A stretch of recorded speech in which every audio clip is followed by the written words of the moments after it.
In the fierce world of House of the Dragon and Game of Thrones, dragons are the ultimate symbols of power and dominance.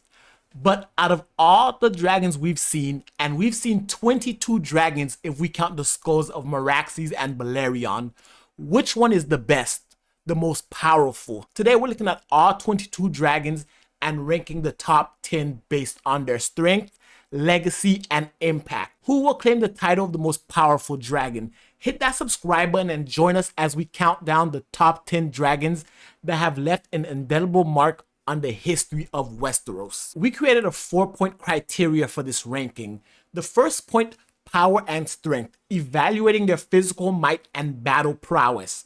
Their historical significance, the dragon's role in key battles and events shaping the history of Westeros.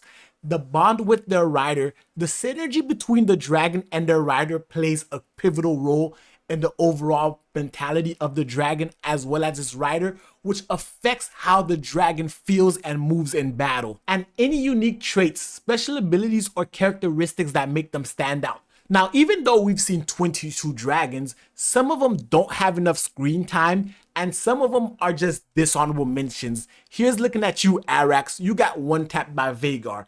Granted, it's Vhagar, but you went out pretty quickly. And we have some like Stormcloud, barely any screen time. And seriously, the dog from King's Landing would eat Stormcloud. So those dragons, as well as Vermax, who doesn't have enough screen time or battle experience, are dishonorable mentions. But we do have some honorable mentions.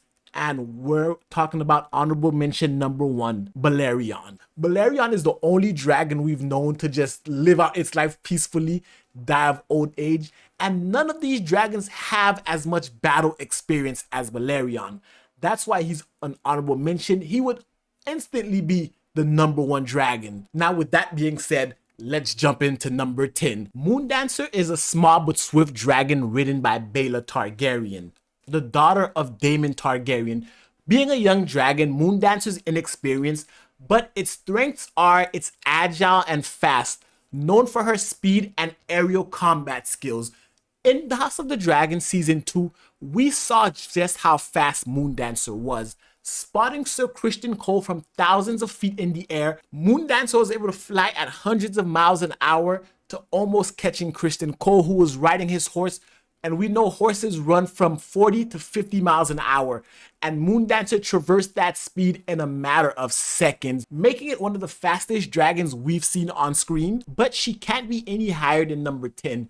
Because of slight spoilers ahead, she fights another dragon later on. And let's just say Moondancer does not survive. Number 9, arguably the most beautiful dragon in all the realm, Silverwing. The dragon once ridden by Queen Alysanne Targaryen, known for her calm demeanor, and now being ridden by Ulf the White. Silverwing is one of the oldest dragons in the realm and one of the fastest.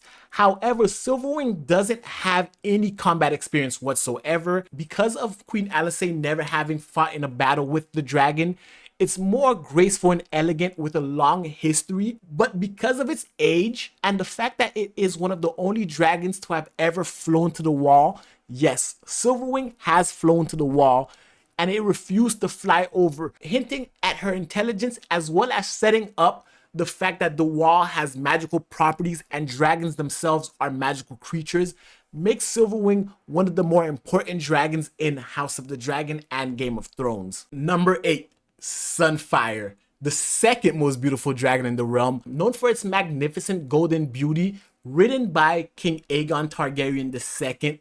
Sunfire was known for its radiant appearance and brutal strength. However, in its very first battle, Sunfire lost terribly. Not only was Meleys destroying it, Sunfire got a full dose of Vhagar's flames and was never the same again, crash landing. But Sunfire's loyalty and love for Aegon caused the dragon to protect its dragon rider. That goes to show just how important the bond between dragon rider and dragon is. Sunfire sacrificed its body to protect Aegon Targaryen. Even though it lost its first fight, it lost to some of the most powerful dragons in the realm, Vhagar and Meleys. And not just that, slight spoilers for later on for those of you who haven't read the book, but Sunfire is alive and Sunfire fights another dragon and wins without the ability to fly. Yes, Sunfire cannot fly and still beat another dragon. That's why Moondancer can't go past number 10. Number 7, Sheepstealer. Sheepstealer is a wild dragon known for his preference for sheep and later bonds with Rhaena Targaryen. The reason why Sheepstealer is so high, Sheepstealer is one of the older dragons and it's one of the dragons that has never been tamed, making its wild nature and unpredictable savagery a core component of this dragon. Sheepstealer was able to leave Dragonstone, make its way to the Vale, and live without a rider telling it what to do. Without anyone, it was able to navigate the world of Westeros, knowing that not only is it intelligent, but it also has a free and wild spirit, making it a very dangerous dragon. Its fierce independence and survival instincts make it the perfect dragon, but we have yet to see how its bond with Rhaena Targaryen is gonna affect it. Will she tame Sheepstealer, or will Sheepstealer bring out her inner dragon and together they become a more formidable foe? Dragon number 6, Sea Smoke. One of the most battle-tested dragons in House of the Dragon.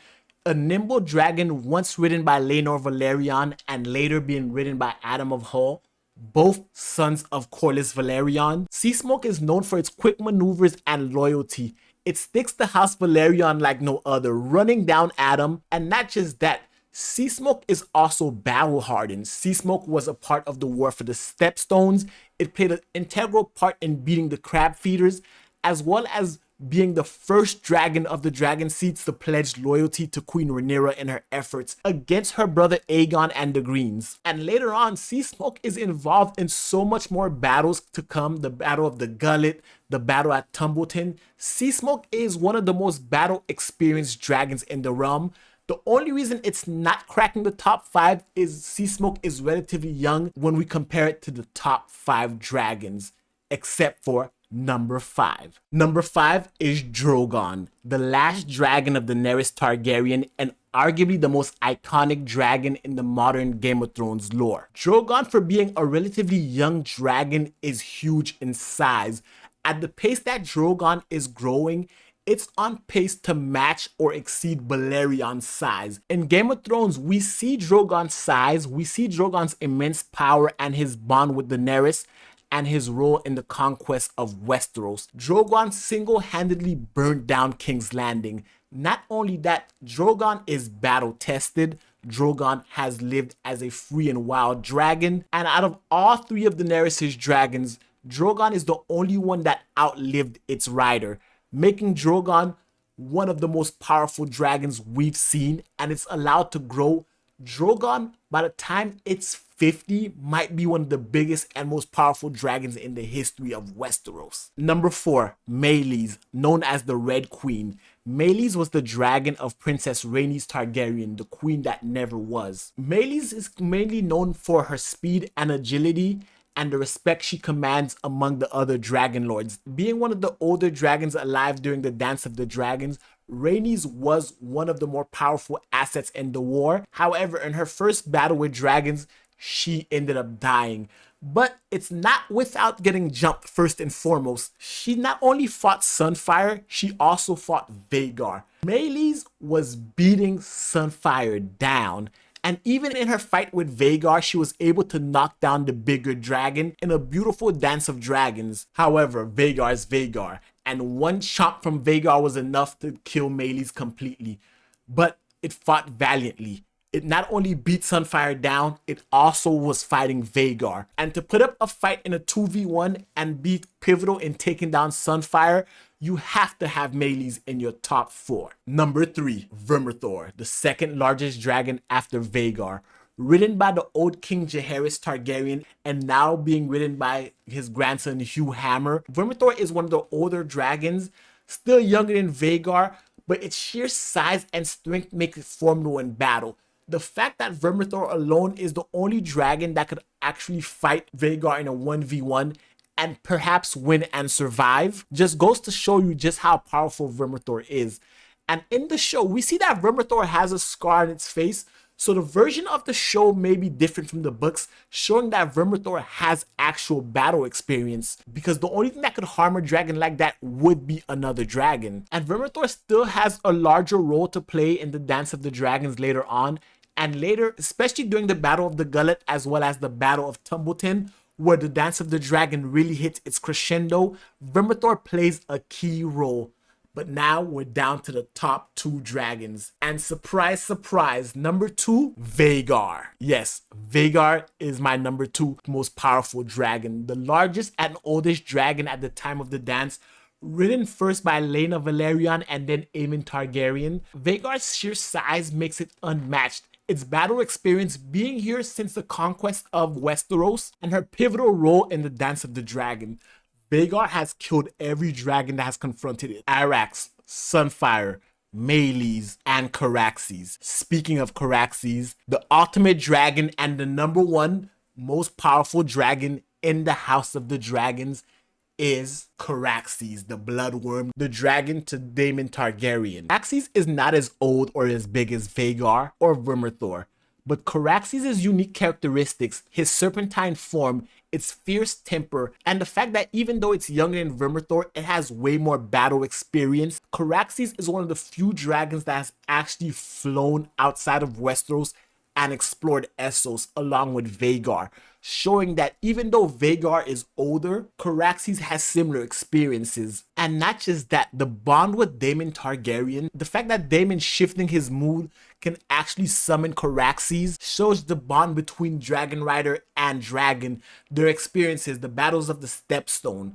and most notably, its fight against Vhagar. The combination of Caraxes' power, its cunning, and bond with Daemon made it able to take down Vhagar. Vhagar is the largest and most powerful dragon in the realm, and no dragon who's fought Vhagar to this point was able to take down the dragon. Caraxes one-on-one, far younger, because of its experience, because of its temper, they both died, making it a draw. But the fact that Vhagar is vastly stronger and more powerful, yet Caraxes was able to take it down, goes to show you that Caraxes is the ultimate dragon. But guys, that's just my thoughts on it. If you enjoyed this ranking, don't forget to like, hit the subscribe button, and hit that notification bell for more epic content from Westeros and beyond. And check out some of my other videos. We have more House of the Dragon videos coming. So guys, definitely hit that subscribe button. And until next time, peace.